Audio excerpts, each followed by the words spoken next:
Right-wing conspiracy theorist Alex Jones filed for personal Chapter 11 bankruptcy protection in a Texas court on Friday, according to court documents. In the documents, Jones estimates his assets to be worth between $1 to $10 million, and his liabilities to be between $1 to $10 billion. The InfoWars host's primary company, Free Speech Systems, also filed for bankruptcy protection in July. Jones' personal filing comes after he lost a bid in Texas to reduce the nearly $50 million damages award handed down by a jury earlier this year over his false claims about the Sandy Hook Elementary School massacre. After the 2012 mass shooting, in which 26 people were killed, Jones baselessly repeated that the incident was staged and that the families and first responders were crisis actors. A Connecticut attorney representing the families of Sandy Hook victims told CNN that Jones' personal bankruptcy filing will not work. Like every other cowardly move Alex Jones has made, this bankruptcy will not work. Attorney Christopher Mattei said in a statement to CNN, "The bankruptcy system does not protect anyone who engages in intentional and egregious attacks on others, as Mr. Jones did. The American judicial system will hold Alex Jones accountable, and we will never stop working to enforce the jury's verdict." Jones initially lied repeatedly about the 2012 shooting, though he later acknowledged that the massacre had occurred as his lies spawned multiple lawsuits. But he failed to comply with court orders during the discovery process of the lawsuits in Connecticut and Texas, leading the families in each state to win default judgments against him.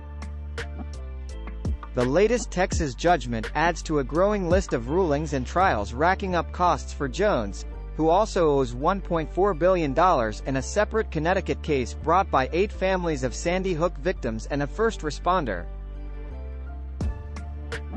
A hearing was expected Friday in Connecticut to discuss Jones' assets.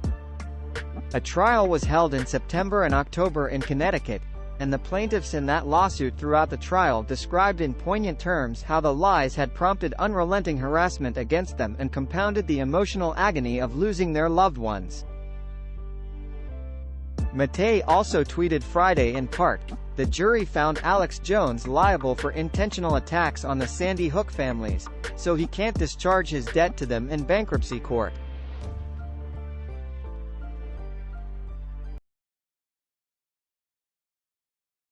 Blackstone's $69 BLN REIT curbs redemptions in blow to property empire.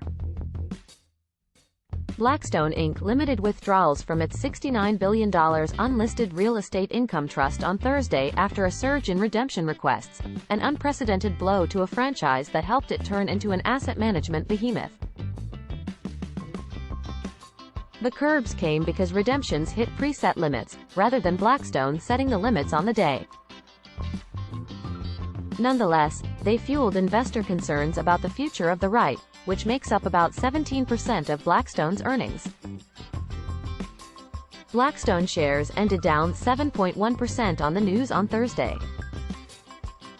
They were down a further 2% on Friday morning at $83.45.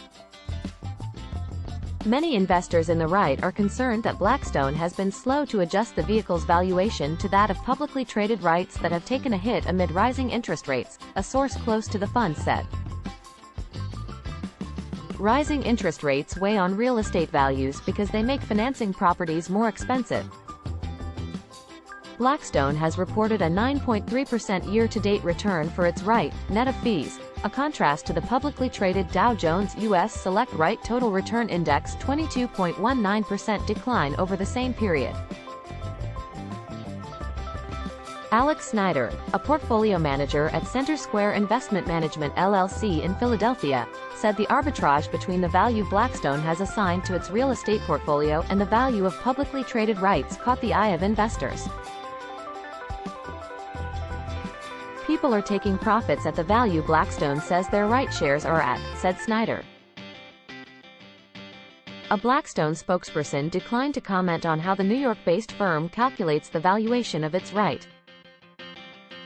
but said its portfolio was concentrated in rental housing and logistics in the southern and western United States that have short-duration leases and rents outpacing inflation.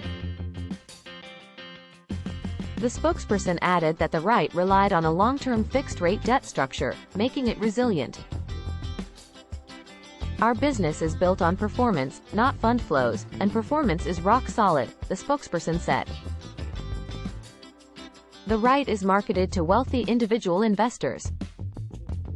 Two sources familiar with the matter said turmoil in Asian markets, fueled by concerns about China's economic prospects and political stability, contributed to the redemptions. The majority of investors redeeming were from Asia and needed the liquidity, they said. Blackstone told investors in a letter it would curb withdrawals from its REIT after it received redemption requests in November greater than 2% of its monthly net asset value and 5% of its quarterly net asset value. As a result, the REIT allowed investors in November to redeem $1.3 billion, equivalent to approximately 43% of investors' repurchase requests.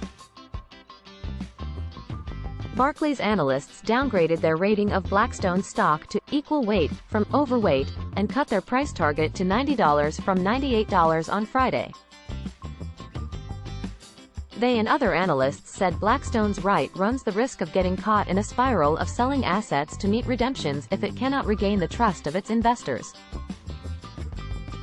On Thursday, the firm said the REIT had agreed to sell its 49.9% interest in two Las Vegas casinos for $1.27 billion.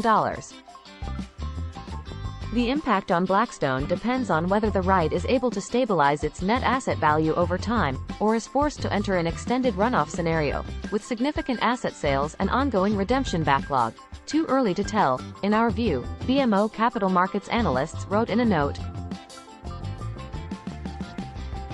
The REIT turmoil is a setback for two of Blackstone's strategies that helped it become the world's biggest alternative asset manager with $951 billion in assets. Blackstone launched the REIT in 2017, piggybacking off the success of its real estate empire, which had by then outgrown its private equity business. Its president, Jonathan Gray, was elevated and made successor to chief executive Stephen Schwarzman as a result of his success in property investing.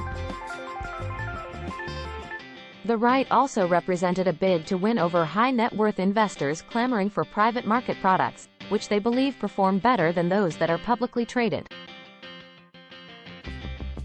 Blackstone has been seeking to diversify its investor base after tapping institutional investors, such as public pension funds, insurance firms and sovereign wealth funds, for its products for decades.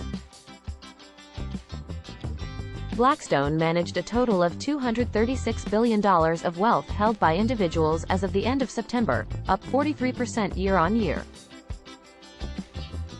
Credit Suisse analysts wrote in a note that they expected the REIT's woes to weigh on Blackstone's fee-related earnings and assets under management.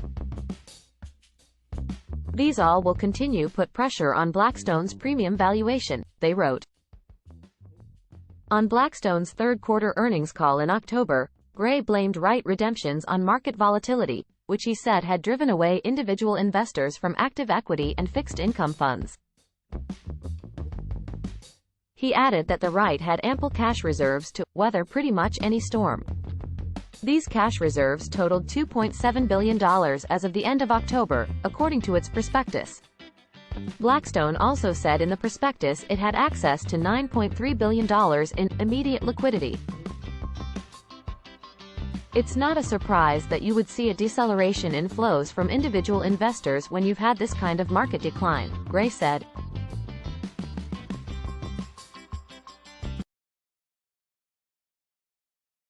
Animal eyes in bloody packages sent to some of Ukraine's embassies. Ukraine says a number of its European embassies have received bloody packages containing animal eyes, including its embassy in Madrid, which also received a letter bomb earlier this week. Spanish police cordoned off the Ukrainian embassy on Friday and were searching the area with sniffer dogs. "We are studying the meaning of this message," Nikolenko said in a statement on Facebook, adding that the foreign minister, Dmytro Kuleba, has ordered all the embassies and consulates concerned to be placed under heightened security. Ukrainian officials also said the entrance of the Ukrainian ambassador's residence in the Vatican was vandalized and that a false bomb threat was received regarding its embassy in Kazakhstan. The bloody missives follow the reception of 6 letter bombs sent in the past week to addresses in Spain, including Ukraine's embassy in Madrid, the Prime Minister, Pedro Sanchez, and the U.S. Embassy in Madrid, prompting Spain to step up security. A Madrid embassy employee was injured after opening a package addressed to Ukraine's ambassador to Spain on Tuesday. The employee decided to open the package, which was received by normal mail, in the embassy garden because it contained a small box. After opening the box and hearing a click that followed, he tossed it and then heard the explosion, the ambassador to Spain, Serhiy Pohoreltsev, told Ukraine's European Pravda news site. Despite not holding the box at the time of the explosion, the commandant hurt his hands and received a concussion. Spanish police later said a similar package was sent to a Spanish arms company that manufactures rocket launchers Spain has donated to Kyiv, and that they believed the two incidents were linked.